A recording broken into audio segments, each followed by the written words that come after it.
Are you seeing the children? Is it predominantly cancer, or I assume it's not? It's like all No, illnesses. it's not. I'd say about maybe 40% of our kids are cancer right now. I mean, it's been more. Leukemia is probably our biggest thing, but we do a heart defects, tumors, genetic disorders. But yeah, we do a lot of heart defects, especially babies.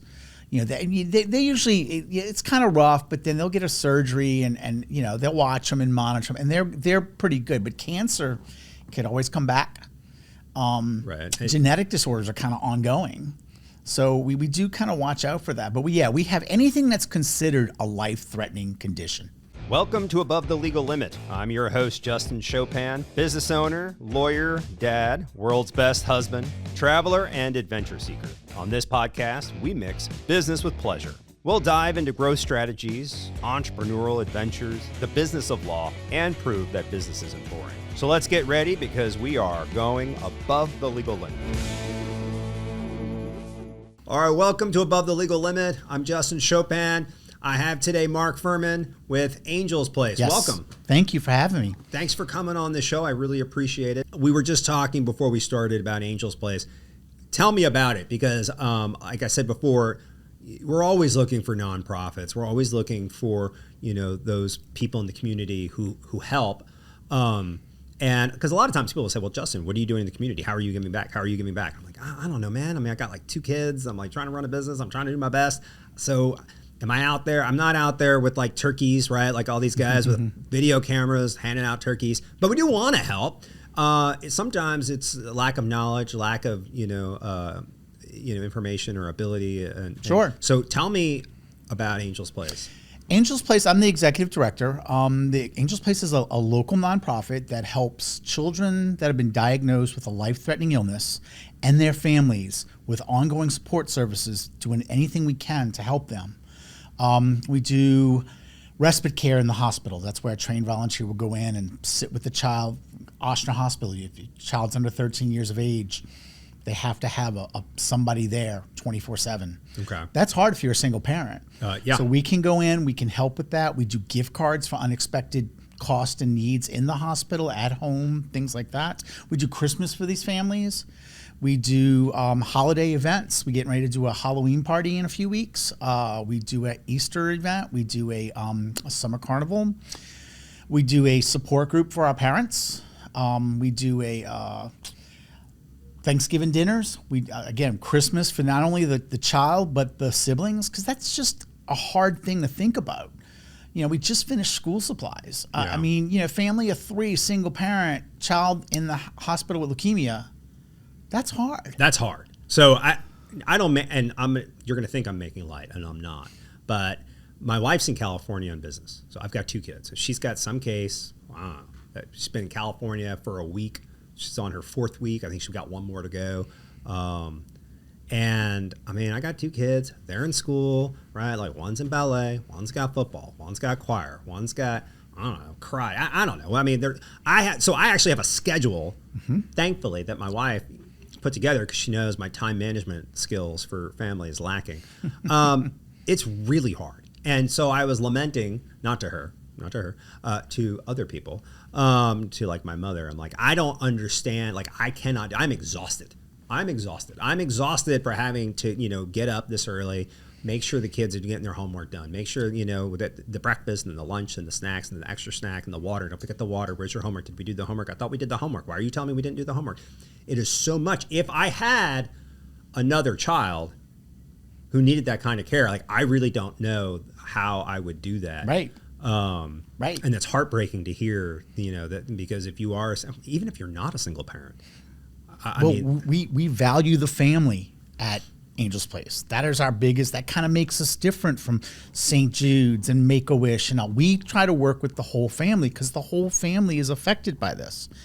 If a child is diagnosed with cancer and they go in the hospital, well, if there's 2 other siblings, they may not be able to make that choir practice or that soccer practice or go to a friend's house. And if it's 2 parents, yeah, they can help out, but 1 parent may have to stay with that child and may have to quit a job. Right. So there's a lot of challenges there, and we try to do what we can to help with some of those challenges in the situation. Yeah, I'm reminded, this is without going too deep into it, I've lost a lot of members of our family to cancer, but one in particular, and a long battle of brain tumors, and then another member of the family, was diagnosed with cancer, and one of the young children in the family had said to their mother, like, "Is it going to be like, when so and so had cancer?" And the question was not about like what that other person was going through. It was very clear. The question was pointed at, it's so you're not going to be here anymore. Mm-hmm. And when that got relayed to me, it was like heartbreaking. You're already heartbroken with all these other things going on. This is particularly heartbreaking because you realize just because look, let's say you got two, right? You got volleyball practice and you have your other kid in the hospital. I'm sorry, but just one of these things just trumps, and it's not, and I'll tell you, it ain't volleyball, right? And so, so okay, well, I think that's that's amazing. I'm glad you're here. I love the idea that we're supporting not just the individual, but the family too. Mm-hmm. How did you get into doing this? I was a high school teacher for about 22 years. I taught math. So throw that at me too. Where'd you teach? I taught at Archbishop Rommel. All right. I know. Whatever it is, they let you in the building. Yes, they did. At least on this floor. And look, we all have our faults, so I forgive you. But anyway, we got 3 Jesuit guys, on this wing. Technically, one finished at Holy Cross, so he may not count. It's still a good school. It's a great school. I think we might have a Rommel grad somewhere down there. And I probably taught him because my staff is convinced that I've taught half the men in Jefferson Parish and part of Orleans. So, but I was there for 22 years, and I did a lot of service there. And I was in charge of the service program, the service hours, which I'm sure you had to do at some point. And I kind of got involved with Angels Play. I saw with Anita Guilford. She had a son. She was the first executive director. She had a son that had leukemia, and she went through this, and she prayed and said, "God, get me through this. I will start helping other families." She started Angels Place.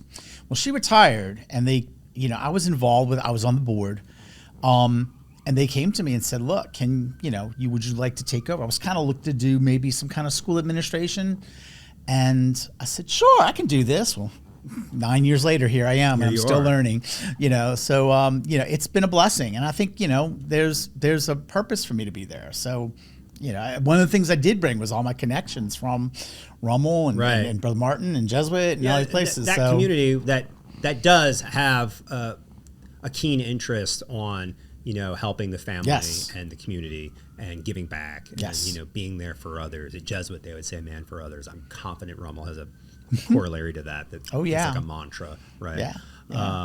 So okay.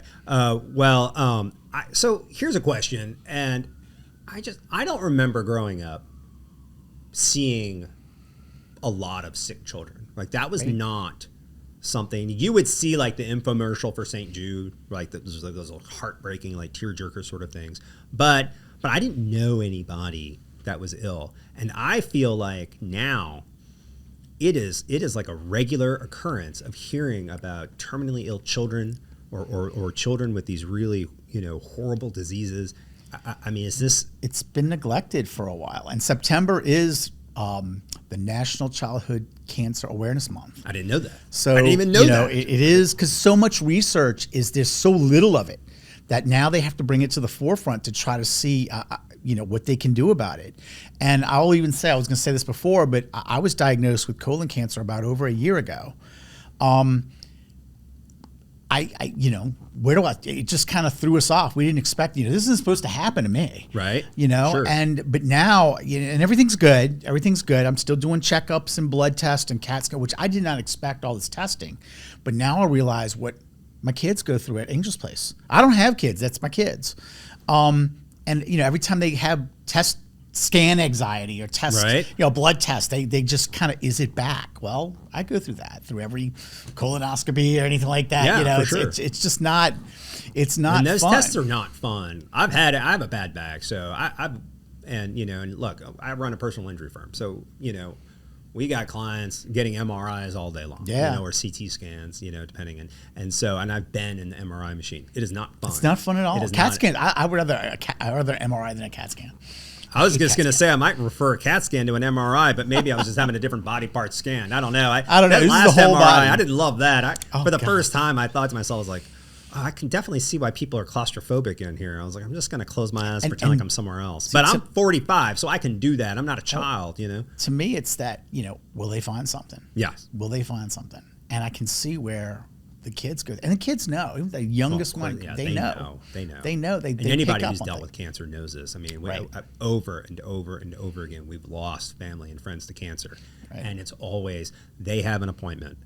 What does the doctor say? And this torment that you're put through of like, okay, your PET scan's on Monday, you're going to have a meeting with the doctor on Friday. And so you just spend your entire week in just this existential agony of, what am I going to find out or not find out? Or then you hear about like, well, we got this appointment, they're not really sure. And then you're like, well, great. So I have zero confidence in what I'm being told, which adds another level of stress and anxiety. Right. Are you seeing the children, is it predominantly cancer? Or I assume it's not. It's like all No, illnesses. it's not. I'd say about maybe 40% of our kids are cancer right now. I mean, it's been more. Leukemia is probably our biggest thing, but we do heart defects, tumors, genetic disorders, which, we just took in a family. The family staying at Ronald McDonald House. She has twins. Both twins have the same genetic disorder, and she lost an older son to the same thing. Wow. So, and one of them is on hospice. And the other one is she's taken them in to Children's Hospital for tests and stuff. And we've been asked to kind of sit with the other child so she can bring the other child to testing. And it's some of the stories I get and some of the situations, it's like, wow. But yeah, we do a lot of heart defects, especially babies. They usually, it's kind of rough, but then they'll get a surgery and they'll watch them and monitor them, and they're pretty good. But cancer could always come back. Right. Genetic disorders are kind of ongoing. So we do kind of watch out for that. But we have anything that's considered a life-threatening condition. So you will provide, so let's talk a little bit more about like what is Angel's Place doing. So when you take in a family and they need care, are you having like a grown-up go to the hospital to sit with the kids sometimes? Sometimes we'll invite them to our events. We will get Christmas gifts for the child and the siblings. We will, if they are local and some of our local organizations can do a Thanksgiving dinner, we do that. But we take care of kids all over the state. Okay. So as high as Shreveport to as far down as, what's down there? Grand Isle. Right. So what a social worker will work with the child. If they think we can help them, they'll refer them to us. And then usually my director of children programming, she will go in and meet with them and then put their name on a list. And when our respite care volunteers go, we have them go in about 2 or 3 times a week. Go in, they'll check with them, see if they need anything. And then if they go into remission or they are discharged from the hospital for a little while, then we'll keep in touch with them through email and phone and stuff like that, just to check in. If we have something coming up, we'll let them know, like we have a Halloween party coming up. We call it Angel's Place Halloween Booville. And, we can invite them to come to that. So, and the ones that can, they can. How do they find you? So if I'm a family member, right, or if I'm a family in the greater New Orleans area or Louisiana for that matter, and I want to find you, how do we do that? I usually do that at like the end of my podcast, but I think it's so important to get the message out to some of those people in our community. If they're working with a social worker, they should know we educate the social workers at Ochsner and Children's, which is who we're working with now. Or they can go to our website at www.angelsplacenola.org. Or they can call our office, 504-455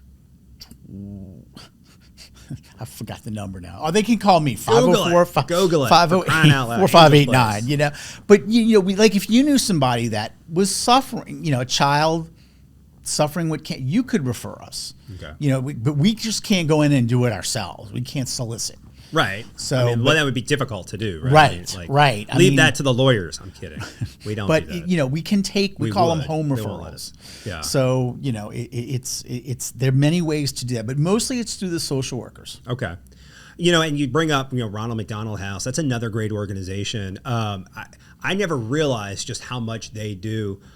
So I'm glad to hear that there's collaboration in some ways because my sisters youngest, he was like a baby, got really bad RSV and was, in the PICU, and they hadn't slept in like 2 or 3 days, or 2 days, I suspect, 3, and needed like around the clock care, right? Because he's like a little tiny baby. And I was very fortunate. I grew up in a very fortunate household, right? So we didn't have a lot of financial troubles. So It just is what it is, right? And so getting a hotel room for them is like was not a challenge, right? They can just go get a hotel room. But it doesn't matter, when you are confronted with that, everybody's sort of on an equal playing field. Right. And so I ended up driving through the night to go, they were in Houston, and try to go relieve them, because I talked to my mother. My mother's like, we haven't slept in 2 days. This is way worse than we thought it was. And I was like, well. So I got him a hotel room, so we'll just go across the street. It's all ready to go. I'll spend the night, I always get the PICU and the NICU confused, but I think it's like the PICU, the pediatric. The babies. They've left NICU's the baby. Yeah, it's all. And so, but the Ronald McDonald House, at that time was telling us, my mother was telling me, they hadn't taken a shower, they hadn't eaten anything, like they hadn't taken a nap, and Ronald McDonald House was like in the hospital, and they were there, and they were ready to help, and how grateful they were for that help, and can we? Oh no, it's free. No, I insist. No, I insist. It's free, and what a great program. I don't think people realize just how much they're giving, and to anybody, who's in that situation. It doesn't matter your walk of life. It doesn't matter, what's wrong with the child. They actually refer families to us because they are kind of limited. Yeah. And, if they run out of gas cards or gift cards or anything like that to help with things, they usually refer them to us. And the same thing with Ronald McDonald. Anything we do for the families, it doesn't cost a thing. Okay. So I assume Angel's Place, like we can sponsor, you guys are looking for sponsorships. Yes. So, so that's good to know. Can I ask you now or ask you later? Hey, we'd be happy to sponsor something. I would love. I always say things as though I'm kidding, because I'm always like half kidding about things. But the truth is, people do ask me a lot, like, what are you doing for the community? And my answer is like, I don't know, what do any of us do for the community? I know what you do for the community, but I mean, I'm just living my life like everybody else does. And so, and I always hate this, this thing where you've got a film crew out there while you're supposedly, helping the community. And so it's always, I don't know. I can't do it in front of a camera. It's disingenuous. There's something vulgar about it. But we are always looking, and we always try every year to sort of come up like, okay, what I tell my team here is, if there is some sort of nonprofit that you want me to sponsor, let me know about it. Sure. Now, depending on what it is, right? It's like actually has to be a nonprofit, right? No nonsense, right. but by and large, I find that everyone's like, oh, that's great, and then there's no traction, right? And so it sort of just falls by the wayside, and then another year passes, and then the question is, comes up again. Well, what are you doing? How are you helping? This is absolutely an organization we would love to help, because love to have you. Every one of us has been in this position in some way, even in a fractional way, or a loved one or a family member or a friend, and we've seen just how much it destroys the family when one member of it needs that kind of care. So all right, so we have the Halloween party, the Boo Fest, Booville. And so we do Christmas a lot. That's like a big thing. My wife and I, we started this years ago.